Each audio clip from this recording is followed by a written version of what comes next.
Salut, c'est Marion et bienvenue sur la chaîne. Aujourd'hui on se retrouve pour une nouvelle vidéo et je vais vous montrer les livres que j'ai ramenés avec moi à Montréal.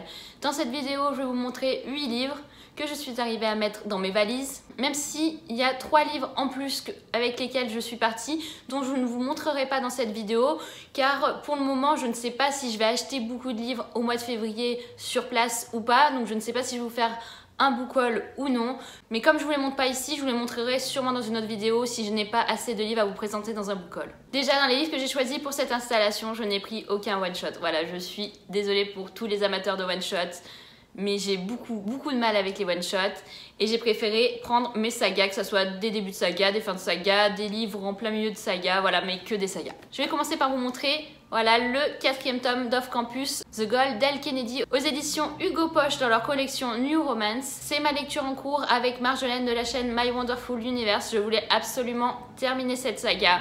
Comme c'était un format poche, je me suis dit qu'il n'allait pas peser trop lourd dans ma valise.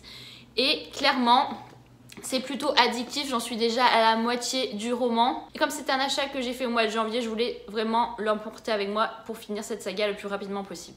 Ensuite, j'ai pris un livre que ma copilote Anaïs m'a offert pour Noël. Il s'agit du premier tome de Rebelle d'Anne Godbersen aux éditions Le Livre de Poche. C'est une saga qui me faisait terriblement envie depuis un certain temps, donc je me suis dit qu'il fallait absolument que je parte avec ce premier tome, quitte à essayer de me procurer le 2e tome au mois d'août, quand je reviendrai en France voir ma famille. Parce que j'ai aussi le dernier tome de cette saga grâce à Salomé qui me l'avait offert juste avant de partir, donc je vous l'ai même pas présenté en book haul, je viens de me rendre compte au moment où je vous le dis. Mais merci Salomé, en tout cas ça m'a fait très plaisir. Donc maintenant que j'ai le premier tome et dernier tome de cette saga, je vais me lancer dedans. Je pense que je vais aimer parce qu'on en a beaucoup parlé. J'ai un peu l'impression que c'est un Gossip Girl du début 20e siècle. Donc j'ai vraiment hâte de me lancer dans cette saga. Je l'avais dit, je l'ai fait, j'ai mis dans ma valise le premier tome des Épées de glace de Olivier Gay qui s'appelle Le sang sur la lune aux éditions Milady. Voilà, je voulais absolument partir avec ce premier tome. Donc ça a été chose faite. Premier tome que j'ai acheté à Montreuil et que j'ai pu faire dédicacer. J'ai le 2e tome dans ma palle qui est chez ma mère que je récupérerai si j'ai vraiment aimé ce premier tome. C'est quand même une belle briquette, il fait 573 pages donc je pense pas le lire tout de suite, je vais peut-être me le garder pour le mois de la fantaisie au mois de mai si Stéphanie de la chaîne Piketty Bookin refait ce challenge. Je pense que ce sera super de lire ce livre à ce moment-là. Il y a plein de bus et de camions qui passent, ça fait un bruit absolument horrible. J'espère que vous n'allez pas trop entendre ça en bruit de fond. 4e roman que j'ai pris, il s'agit du 2e tome de Percy Jackson, La mer des monstres de Rick Riordan aux éditions Le Livre de Poche. Là aussi c'est Anaïs qui me l'a offert à Noël et j'avais terriblement envie de poursuivre cette saga. Il est assez léger, assez court et j'ai trop envie de savoir ce qui va se passer dans la suite de Percy Jackson, même si là pour le coup je le sais vu que j'ai vu l'adaptation du 2e film. Mais j'ai le 3e tome et le 4e tome qui m'attendent gentiment en France, donc c'est une raison de plus pour continuer cette saga. Ensuite j'ai pris Arena 13 de Joseph Delaney aux éditions Ici aussi, Le Livre de Poche.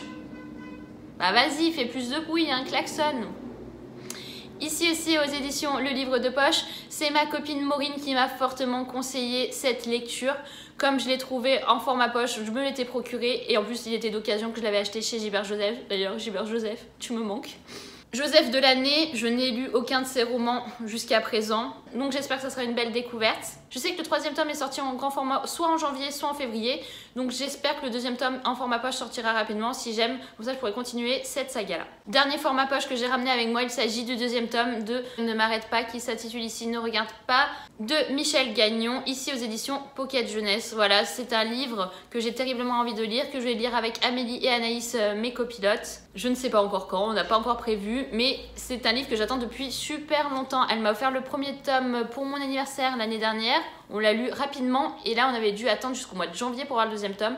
Donc j'espère clairement que le 3e tome sortira plus rapidement car c'est un livre super addictif, plein de suspense et j'ai rarement l'occasion de lire des livres dans ce genre-là. Et on va passer maintenant aux 2 grands formats que j'ai ramenés ici. Une suite de sagas, évidemment. Il s'agit du 3e tome des Messages et des Vents, ici qui s'intitule Gardien des Feux de Clélie Avitt aux éditions MSK. Voilà, j'ai lu le 2e tome avec Anaïs au mois de janvier. Je pense qu'au moment où vous voyez cette vidéo, j'ai déjà sorti mon update lecture sur le 2e tome. 2e tome où j'ai été un petit peu mitigée.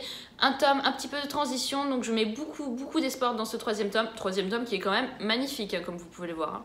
Franchement, MSK font des efforts de fou sur cette saga-là. Le 4e tome est encore plus sublime. Et j'espère me procurer le 4e tome aussi rapidement, comme ça je finirai encore une saga cette année. J'ai l'impression que 2018, ça sera un peu la fin des sagas pour moi.